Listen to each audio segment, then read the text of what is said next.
biggest challenge is probably remembering to take off your headphones when you act.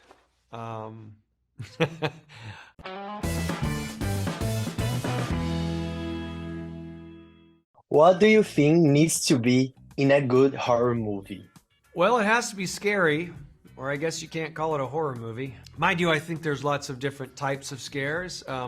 The Insidious franchise has relied a lot on jump scares, so I knew we needed to have some of those in here. I think a good horror movie has to have people that an audience cares about, that you can get emotionally invested in, so that when they're in trouble or in peril, then the audience feels that with them. So I think that's what it takes. It takes good character development and good, well-executed scare sequences. Let's see. What a good horror movie needs to have is obviously it needs to be very scary, but I think what people forget is that a good horror movie should also be fun. And one of my favorite thing about all the Insidious movies is, although they're very scary, they're a lot of fun.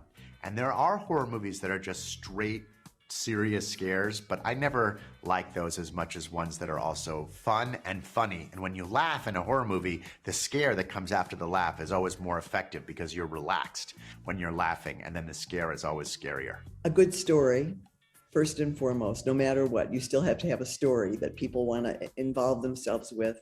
It doesn't, people look for familiarity, which can be a good thing to draw someone into a film, but they also look for invention. So I think you need a combination of things that are both familiar to people to keep them, sort of bring them in, and then you need to open up their minds with what you present them with. So I think it's kind of a combination of new things and old things that bring someone into a film. I feel like I've heard you talk a lot about this, but it is true, is the music. The score really helps build the tension, because when we do it, it's in silence. And that's scary in its own way, but music really helps an audience know how to feel. And the feeling is scared. No, definitely. And especially where you can, because I was rewatching the first two Insidious movies last night and the night before, and there's a lot of times where it is silent. Mm-hmm. And I think timing where you put in the sounds and the music, or like even like a creak in the floor, or how slow you move in a scene, just tension. You need tension, any way to build that.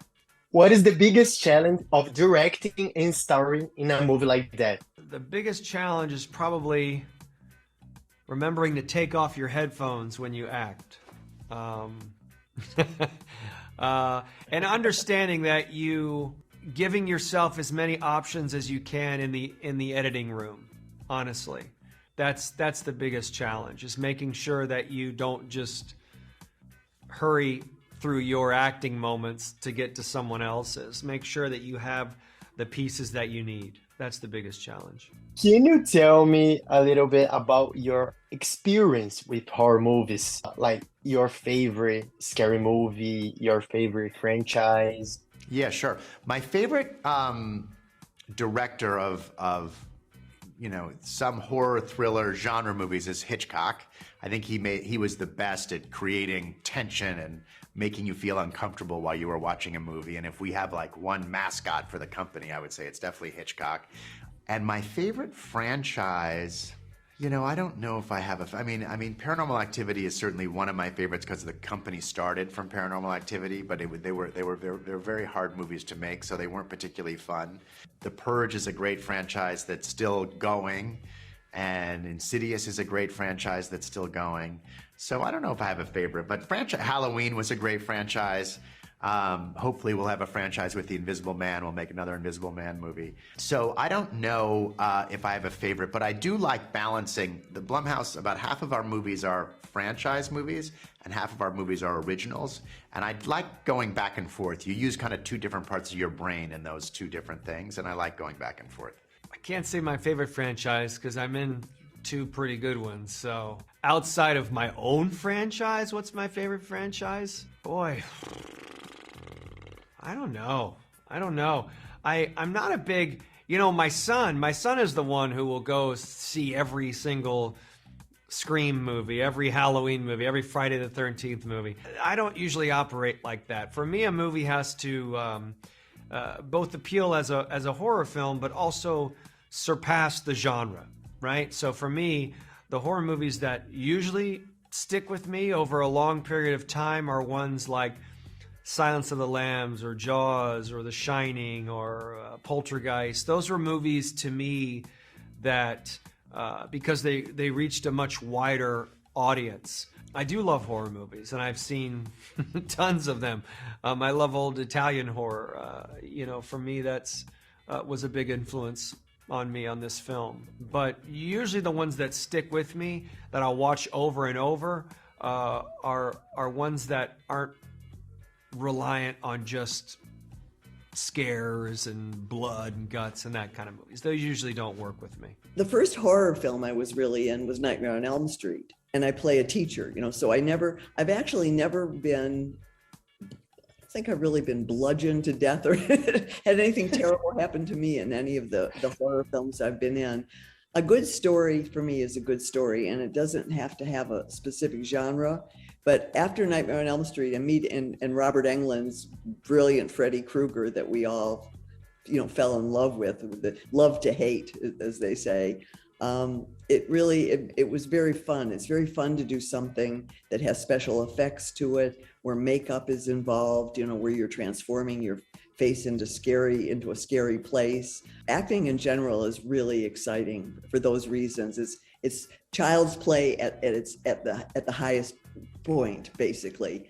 Things we love to do as children that then are elevated into real story and scares. Scaring people it's very interesting because different things, people are afraid of different kinds of things. So, there's the visual gore and stuff that some people like. I like psychological scares better, which is why I like the Insidious films, because they linger. You're not even sure why you're afraid of something, but it has a way of penetrating your psyche almost. I think Insidious has been my favorite horror franchise, certainly, that I've been a part of, because I love Elise also. I love the character. Yeah, I love the first Conjuring movie. I think that's one of the only movies that has legitimately scared me. And for my love of horror films, it took a while for me to really gain that, just because I've been working in it my whole life, and as a child it was something that kind of freaked me out.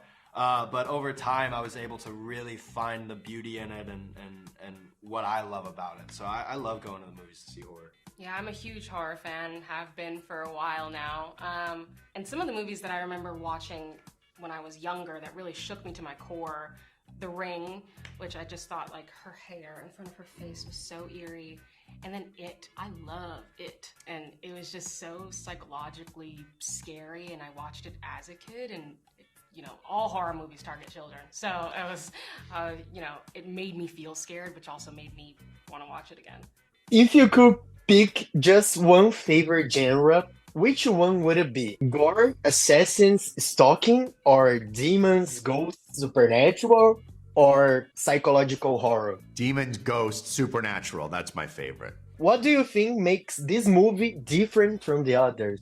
I think that the sequence that it comes in makes a lot of sense. So this is the continuation of the Lambert family, and so they're the same, but they're different because a lot of time has passed and we've been broken up by two other Insidious movies. Yeah. So it feels very natural to just meet this family and see how much has changed for them since the last time you probably saw this family in theaters. The Insidious movies are different from the others because of one of the things that I said is that Lee and James, who kind of created the movies, really injected a sense of fun in the movies, which I think is unusual in a horror franchise.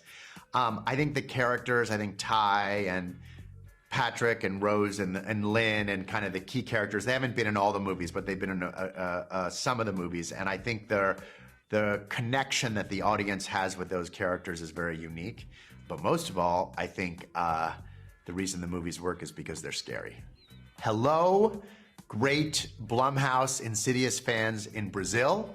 I was there about 4 or 5 years ago with Lin Shaye. We were in Brazil. We were at a big, great convention, and I got to meet and see a lot of you. And I'm very grateful to you for watching our movies, and I hope you like the new Insidious. Brazil, I love you. For real, I visited your country. It's a beautiful, beautiful country. And thank you for receiving me and my work with such love. Very appreciated. I love you back. Hi, Brazil. Thank Hey, you so Brazil. much for being here. We can't wait to see you in theaters July 7th for Insidious: The Red Door.